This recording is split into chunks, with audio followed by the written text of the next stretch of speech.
Alright everybody, welcome back to the channel. Today is the last Bass Pro Shop of the season for 2024. I can't believe it's come to an end already. The season has flown by. We have a decent turnout tonight. I'm going to shoot as much stuff as we can. You know, I appreciate all of you for checking out the channel. If you haven't done it, hit the like and subscribe. We are going to do stuff all winter. We still have more videos coming up, but I'm going to go through and shoot as much cool stuff as I can for you. We got like an hour of sunlight left. It's only 4:30, but it's going to get dark real quick. So check out the cool stuff we have, and we'll come back and talk to you at the end of the video. Back to the channel. So we're here with Mark from Let's Go Car Cruising. Let's Go Car Cruising. We have been trying to connect like all summer. Him and I watch each other's videos. We have a great time. He does an awesome job. So Mark, what kind of got you into, just kind of going to the shows and shoot the videos? Well, I've been in the car show hobby, I guess, for probably close to 30 years. Over the winter, I needed to learn how to fix something at my house, and I watched YouTube, I think, for the first time. And I'm like, how about car show videos? Go to car shows. So that's kind of where it started. I figured I'm here anyway, and I'm not shy at talking to people. So we'll go out, we'll talk, and we'll learn about cars and have a good time. And surprise, people seem to enjoy it, and we'll see where it goes. Mark's one of the channels I put as one of my 5 favorite YouTube car channels out there, and I love having a local guy in the area. We were just talking for a few minutes. We have a very similar background. Mark's a little smarter than me because he's figured out how not to judge all the time at car shows. Just say no. That's right. He's enjoying the shows. But what's on the agenda? You were talking about potentially trying to do something. Are you ready to share that with the world yet? Some of the stuff over the winter? I've been invited to some private collections that, as I said, I can't. I'm not allowed to press record until I get inside the building. People don't want to know want everybody to know where they're at, which is really cool. I've got some shops that have said, "Hey, come by the shop. We'll check out what we're doing at the shop." So I may do a continuing, pop in once in a while on the shops, and I'm sure I won't have 3 or 4 videos a week, but that was my big fear. But what am I going to do? I can't say, "Hey, we'll see you in April," because I know. So got to have something, and we'll go talk about cars. And they used to call it bench racing when you couldn't go racing. You sat around the garage and you talked about racing. Right, you talked about how fast your car was. Right? Exactly. You had to prove it, which is great. Yeah. We were talking about the same thing. It is tough. Mark's done a great job. His channel's growing really, really quickly. And what he does a really nice job with, I think, is his ability to kind of make connections with people and get them to feel comfortable. I feel like sometimes I get maybe too much of a nerd and I get way into it, and people are like, you know more about my car than I do. I think you do a good job of putting people at ease, so well done.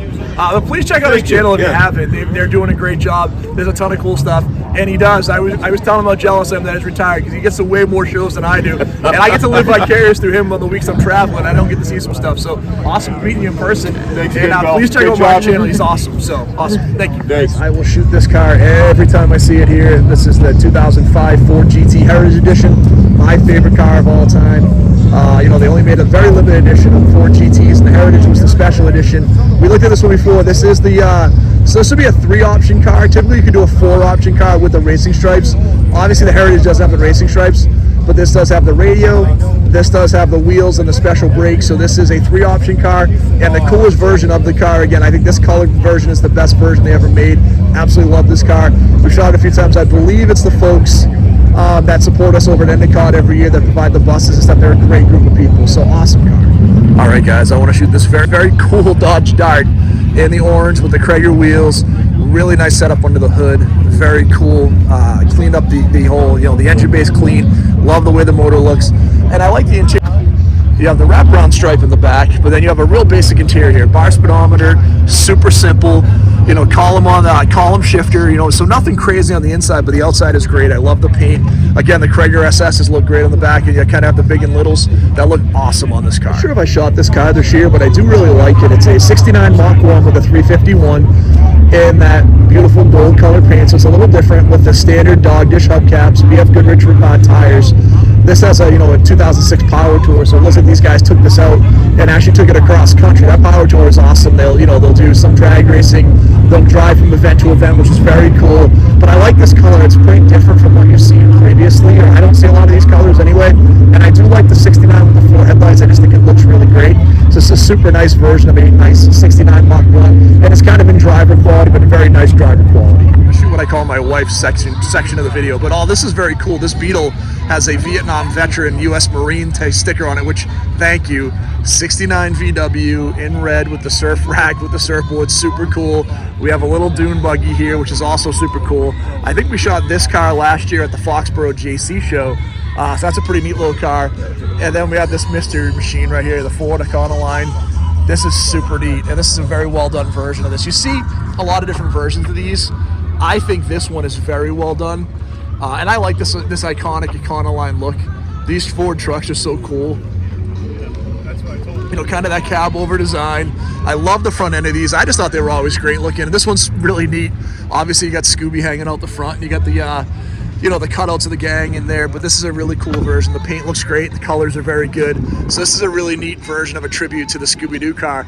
So my wife's in heaven right now in these three sections of cars, because this is her speed right here. So pretty neat. Something unique and different.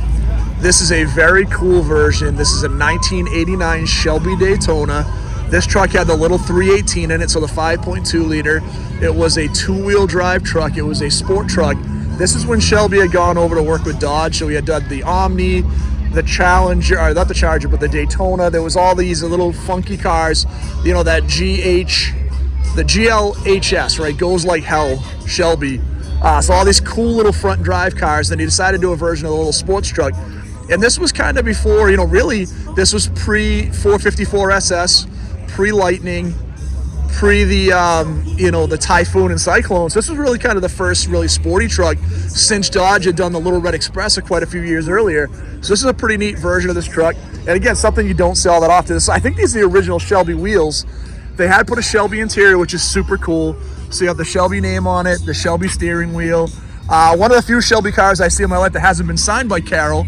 He signed everything, and he would donate that money to charity. So most of them are signed, but this one isn't. But this is a super neat version. They made like 500 of these cars. It is very fun video here. This is, you know, we're in the middle of spooky season with the C3 cars. It's always a lot of fun.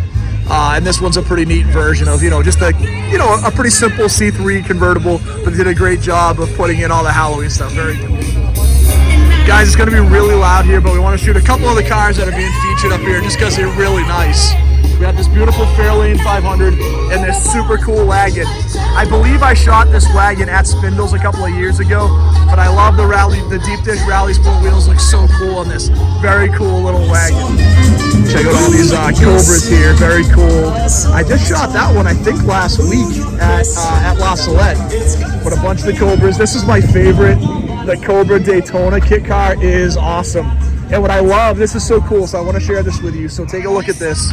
So we have the Cobra Daytona, and then we have a Viper right next to it, right? So obviously Shelby had worked on these designs together, and you can totally see when they're next to each other, the inspiration. Now, any long hood, short deck lid car obviously is going to be part of that inspiration, but to see these side by side and see the clear, you know, delineation of what they were doing, because Carroll was involved with the, you know, the initial design of the Viper.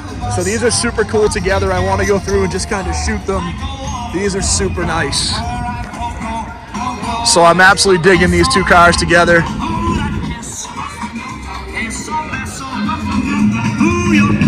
Yeah, these are awesome. Now, as much as I love the Viper, I would take the Daytona every day of the week. But if you want to see the most fun car up here, check out the phone car. We saw this at Endicott a couple of years back. This thing is so fun. And I remember looking at it. You can look inside the car, like, it is clear. You can kind of drive, but I couldn't imagine driving this car with these phone things in the way. Like, yeah, you can't see anything. It's like Ricky Bobby putting that big sticker on the front of his car. You can't see anything, but it is super neat. That's a very cool car. All right, guys, I got a chance to talk to the owner of this car. He was a good guy. We were talking about that Shelby pickup, and he was telling me about his truck. This is a cool little S10. Again, I'm super partial to orange, so any orange car is going to grab my attention anyway. But we've got a little built-up 327 with the orange with a tonneau cover. This is definitely a cool customized truck. You know, this is giving me a vibe, you know, the custom stuff they were doing probably 10, 15 years ago with the built-in body colors, the speakers inside, you know, the modified motor. These little S10s are such great platforms to build a really fun little truck, and this one's pretty neat. So very cool, and very nice meeting you today. Very cool little truck. Guys, I don't usually shoot a lot of the newer 5.0s. But a couple things on this one I really like. First, I love the color. I think the wheels look great. He's got a very cool coyote badge in the back, which I thought looked great on here. So you can see that coyote badge. But I love the American flag, decal here on the side window. I just think this color looks great on this car, and I do like these 5 liters. I'm a big fan of Mustangs, obviously, but these new ones are really nice. And this is a really good color combination. I like the green, I like the black, the interior is really nice, but I love the flag emblem, and like I said, that coyote emblem on the back is super cool. So very nice version of a modern 5.0. All right, so this is a 19. We'll give you a little more info, got a chance to talk to the owner. So 19, they only made 250 of this color, 1 year only color. So that's probably why I was drawn to it. I haven't seen one probably before in this color. And being a green fan, It's called Need for Green. Need for Green. I think this is awesome. Super cool color. And again, a very cool version of a modern 5. All right, guys. In the interest of always shooting something new and cool and different, we have a 96 Daihatsu. Got a chance to talk to the owner. 31 horsepower, 68 mile an hour top speed. He was very upfront with me saying, hey, if me and the car were on the highway, we would both be screaming at highway speed. So we do not do that. So this is pretty neat and pretty fun. You know, I love this little generation. And you actually saw they were trying to pass legislation to kind of ban all these cars in Massachusetts because they haven't been crash tested. But man, this is a 27, 28-year-old car. Have some fun with it. This is a super fun car, and it's pretty neat to see. So cool to see one of these little cars up here. And again, something completely different than everything else. Studebaker police car from South Bend, Indiana. Like, you can't. Like, this is so neat. Again, something you don't see very frequently. And this is no disrespect to the other stuff we're going to see up here, you know, the million Chevelles and Corvettes. But again, when's the last time you saw a Studebaker police car?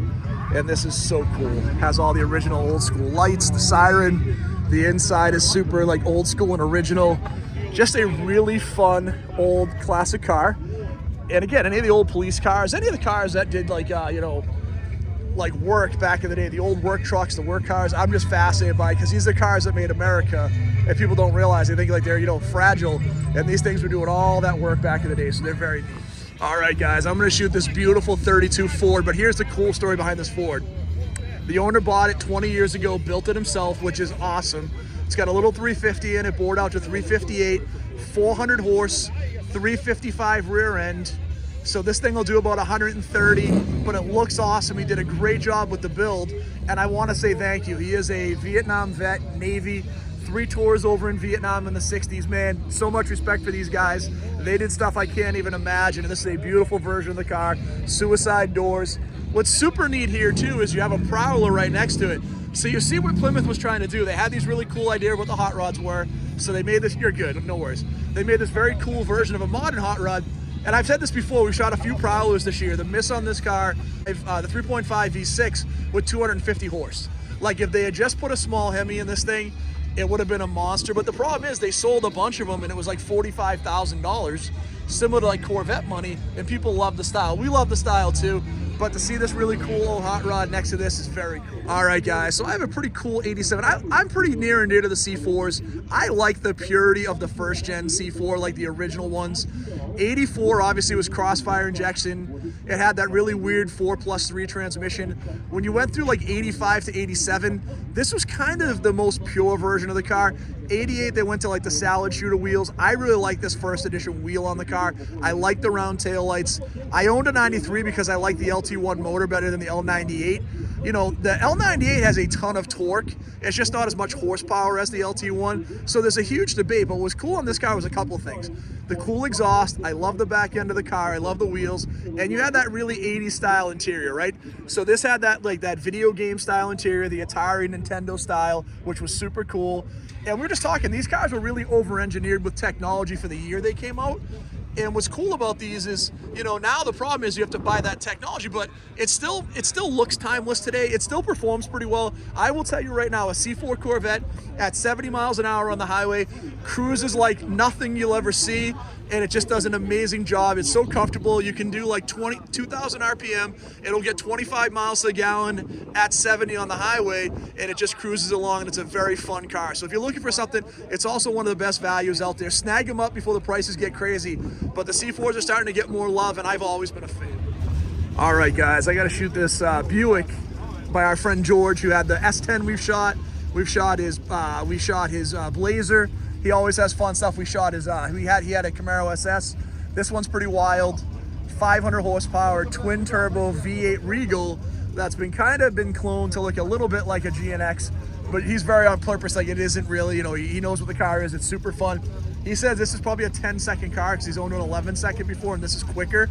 So over 500 horse, twin turbo, 18-inch GNX wheels, the GNX vent, the hot rod black paint, super cool.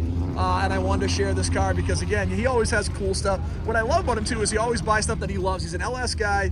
He loves these motors. He puts them in everything, and he has fun with them. So good for him. This is a neat car, and again, a great way to get into, you know, a lookalike Grand National for a lot less money. But it's also stupid fast. If you see, this also has a battery relocation to the back of the car for weight transfer. So the battery is actually in the back in this car to transfer weight. To get the weight out of the front of the car. It also makes space for those twin turbos, so very cool. All right, so kind of a cool 65 Mustang GT, 289. I think it was to say it was an A-code car. Yes, it's an A-code car. I like the wheels on it with the red line tires. Really good fitment too. You can see that they've done a good job with lowering it a little bit, so it actually looks really aggressive. Like the paint color. So this like light gray pewter color with the stripes on the side. The wheels look great. Luggage rack. Pony interior, so I love a good pony interior. I thought these were just so cool. Automatic. So this is a pretty neat car. He's selling it. He's asking $34,500. So not crazy money, you can see on here.